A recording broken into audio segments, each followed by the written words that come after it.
by speaking with other men. They grow foolish when keeping to silence. Hush! Your prattling offends God's ears. We're here.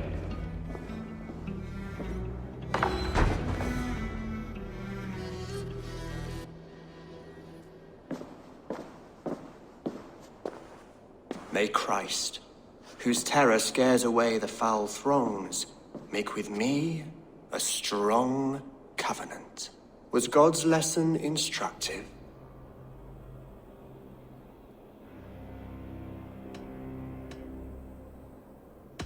Do all the priests in Winchester have this same skill for drama?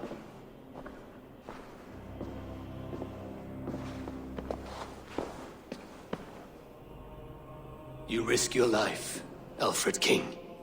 I have invited you here to speak on equal terms. Do the Dane laws of hospitality not apply in Wessex? You gifted my Jarl to that whelp from the Order of Ancients, the warrior Fulke. Fulke was an enemy of Wessex. But it seems someone has already removed her threat from my lands. If you did not hear it was me, you have now. Impressive. The Order of Ancients has surely been crippled by her loss. How much do you know of this order? Only this and little more.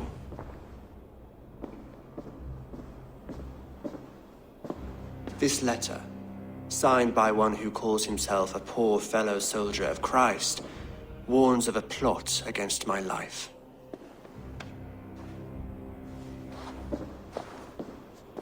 The gallows, the quill, the Sikhs. 3 men eager to kill you. 2 now. The Bishop Aelfirth is dead. He was the Sikhs, so far as I can tell. And a humble servant of your god. That must sting. Still, his death has strengthened Christian fellowship in Winchester. I pray the deaths of his colleagues will do the same.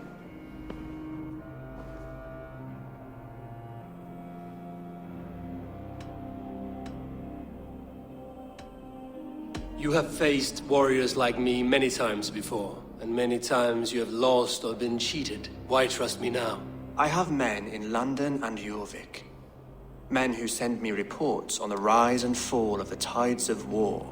Not long ago, men and women of some influence were murdered in those places. In oddly specific circumstances. When I received this letter from our poor fellow soldier, it did not take long to work out why. I don't know your motive, nor what you hope to gain. All I ask is that you finish the work you have begun, before these fallen souls infest England further. I should let the Order kill you.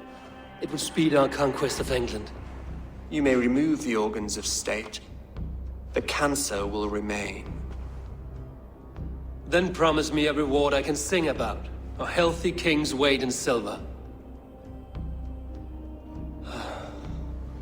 Very well. As much as you can carry. This morning, my reeve, Goodwin, was not at his post. A man you trust. Goodwin was following the clues given in this letter when he disappeared. Where was he last seen? At his house, by the West Gate. You may find something there. Eivor, compose yourself while you are my guest. My city is not a battlefield.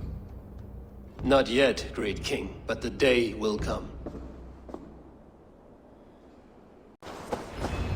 That Selwyn's got some stones on him arresting Alfred's man. A garrison in the city. A violent struggle with the... A Dane in Winchester? These are strange times. King Alfred sent me, pleading from his bended knee to find someone. I know Alfred well enough to spot a bloody lie when I hear it. If he did send you, he was standing tall and proud. That he was, and you are the man I've come to find, Goodwin. Do you know why? If I had one guess, to find these heretics from the Order of Ancients, and bury them so deep, even God would need a shovel. So where do we start digging? My research should help us.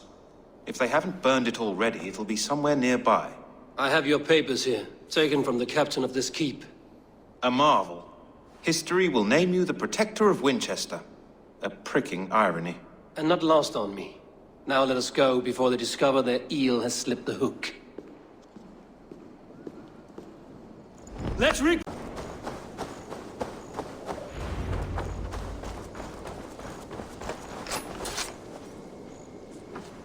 I am grateful for your help.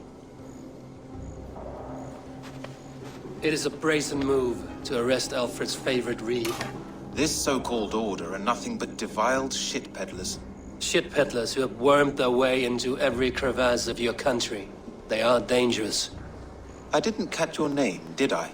Eivor of the Raven Clan. Scourge of Mercia, if that name does not rattle some recognition.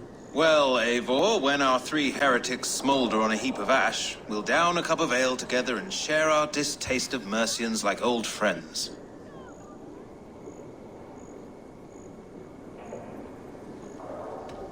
One calls himself the Quill. Are words his weapons? There were rumors of letters nailed up around Winchester. It may be that one of these can tell us more. Alfred believes at least one is dead. Your Bishop Aelfirth was the sixth. Bugger. Half of Winchester is in mourning for that nun-groper. Alfred believes at least... Bugger. Half of Winchester is in mourning for that nun-groper. The gallows. What do you know of him? Must be another reeve, I'm sure of it. Only we have the power to mete out justice, and this one would walk with cocksure righteousness. The gallows had you arrested, so he must command the law. Reeve Selwyn? Of course! That hedge pig has brought down laws like a hammer on Winchester, executing sinners on spurious charges in the square. Could it be another? He's the man. He's the only one who fits. End his terror, Eivor. Winchester mourns a good bishop and a strong.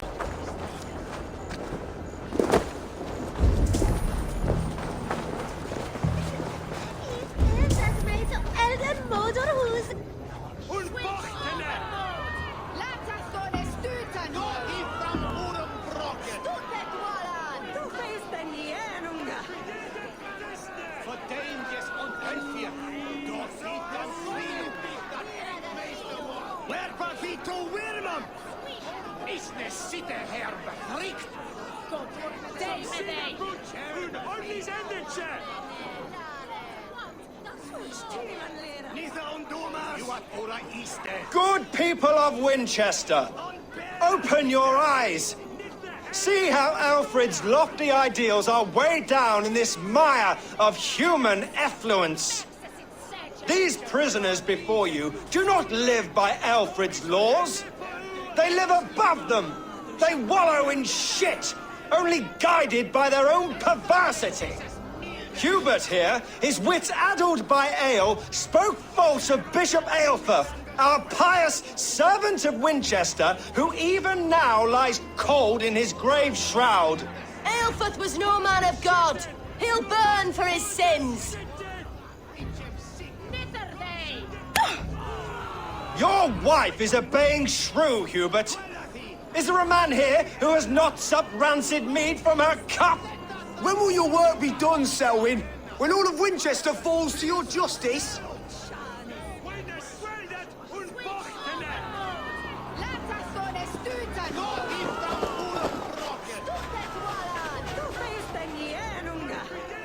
Winchester has passed judgment, Hubert. May God have mercy on your cankerous soul.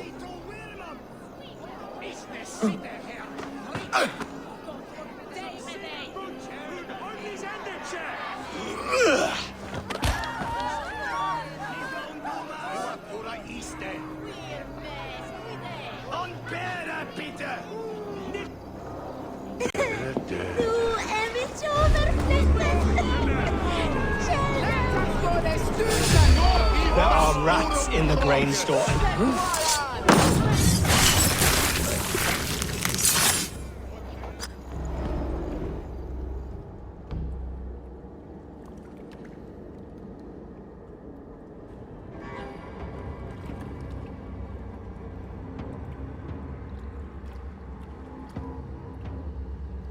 perverter of justice.